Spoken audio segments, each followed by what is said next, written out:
data points that just jump off the screen should set off sirens. All right, this is union households. This is Democratic margin in presidential election. It ain't what it used to be. You know, you go back to 1992, Bill Clinton won that union vote by 30 points. Hillary Clinton only won it by 12 points back in 2016. That was the lowest mark for a Democrat since 1984, Mondale versus Reagan. But look at where Kamala Harris is today. She's only leading by 9 points. That would be the worst Democratic performance in a generation, 10 points off the mark of Joe Biden, who, of course, won 4 years ago, was sort of that union guy, Union Joe, right? Won it by 19 points. She's 10 points off his mark, and the worst in a generation, if this, in fact, holds, Sarah. It is interesting to note that the difference between this, and Biden still won. Still won. But those numbers are significantly down. All right. The numbers that are coming out of the national union vote are absolutely terrifying the Democrats. And now we've got new polling coming out of New York and New Jersey that's putting that terror on steroids. Hey, gang, it's me, Dr. Steve, your Patriot Professor, here to help you stay sane in these insane times. So make sure to smack that bell and subscribe button. Also, make sure to RSVP for our big book launch virtual event tomorrow night, Wednesday, October 2nd, to celebrate together the launch of my brand new book, Fight: How Trump and the MAGA Movement are Changing the World. It's a completely free event, but you do have to register. And as a token of my gratitude to everyone who registers, I'm going to send straight to your inbox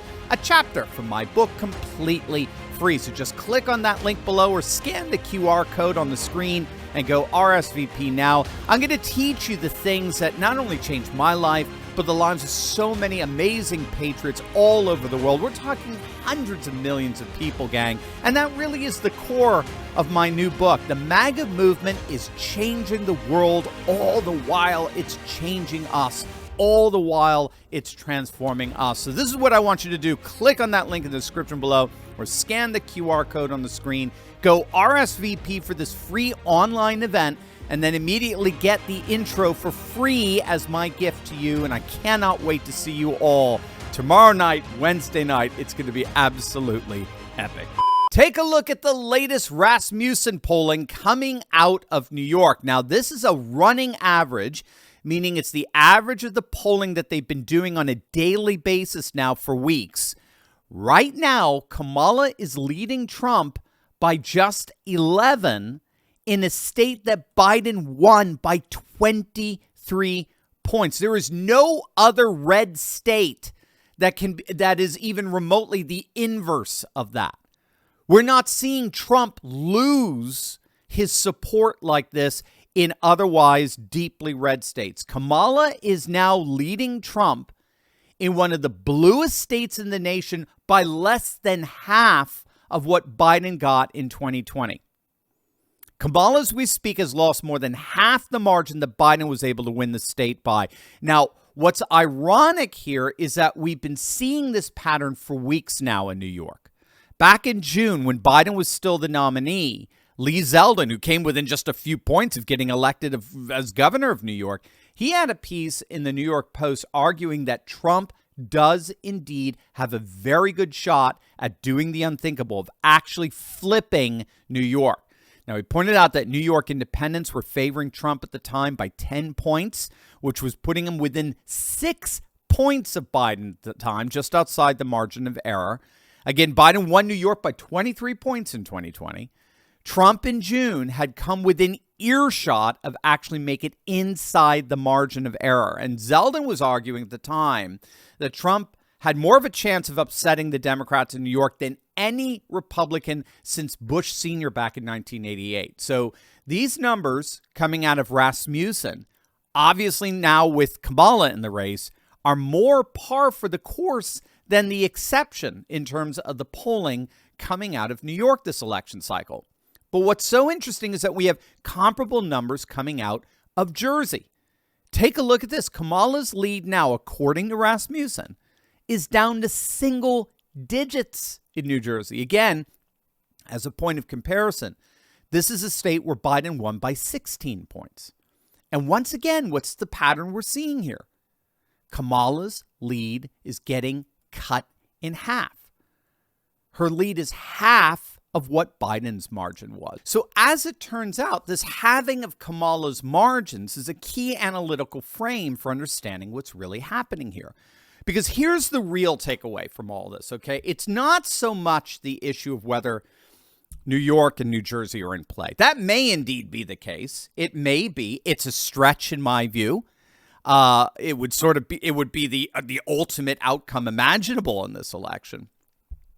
But what's so important here is that that's not the key takeaway from this.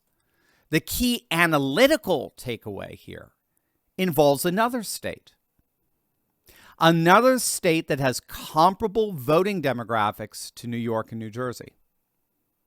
Think about it. What other state, or better, what other swing state, what other battleground state has demographics comparable to New York and New Jersey? Well, that, of course, would be none other than Eastern Pennsylvania.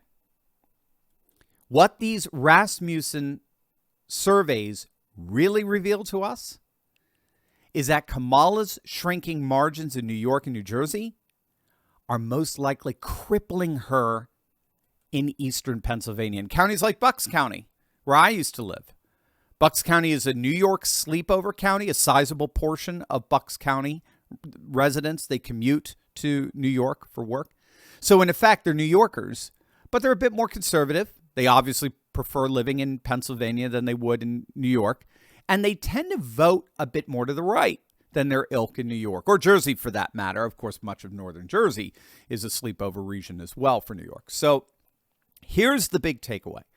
If Kamala has lost half the Democrat margin in New York and New Jersey, what then would polls look like if the same pattern applied in Eastern Pennsylvania? What would the polls look like in the state as a whole? Take a look. While Rasmussen has been surveying New York and New Jersey, these are the polls that have been coming out of Pennsylvania over the last week. Fox, Trump +1. Emerson, Trump +1. Atlas Intel, the most accurate pollster of 2020, Trump +3. Insider Advantage, Trump +2. Trafalgar, also one of the most accurate of 2020, Trump +3. And Patriot Polling, Trump +1. Now again, make no mistake, we've never seen numbers like this for Trump in Pennsylvania 30 days out from an election. We didn't see this in 2016. We didn't see this in 2020. We didn't see it in 2016 when he won the state. We didn't see it in 2020 when he, quote, lost the state by 80,000 votes. We've simply never seen this before. And that's because we didn't see the Democrat losing half their margins of support before. So where is this hemorrhaging of support coming from? Well, you saw it at the very beginning. CNN's polling analyst, Harry Enton, is sounding the alarm that Kamala Harris is seeing the lowest support from the union vote of any Democrat in a generation. And what's so interesting is that she's getting what? Ding, ding, ding, ding. What? Half of the union support that Biden got. Her margin is half of what Biden's was in 2020. It's literally the same pattern that we're seeing in the polling in New York and New Jersey. Kamala has lost half of the union support that Biden had in 2020. Now, big picture, this is actually part of a larger global phenomenon that's happening on both sides of the Atlantic, both here and in Europe, where we are seeing a very definite political realignment with the working class.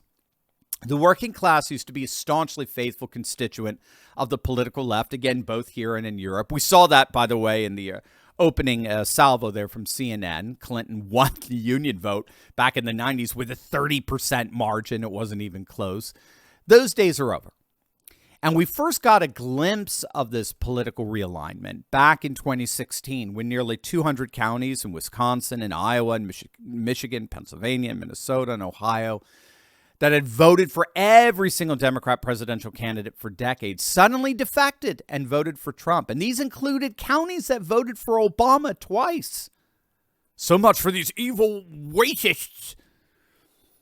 But what's so interesting is just a few months before that happened, back in June of 2016, the same pattern occurred in Britain with the successful passage of the Brexit referendum. The working class defected en masse from their pro-EU Labour Party MPs, members of parliament, to vote for it, to vote in favor of the referendum. And again, we're seeing the same defection in the nation of France. Think of the Yellow Vest uprising a couple of years back. In Germany, with the rise of the AfD, which is now the #1 most popular party in the industrial Eastern Germany. In Italy, with the rise of Giorgia Meloni. In the Netherlands, with Geert Wilders and the farmers' revolt that's 100% behind him.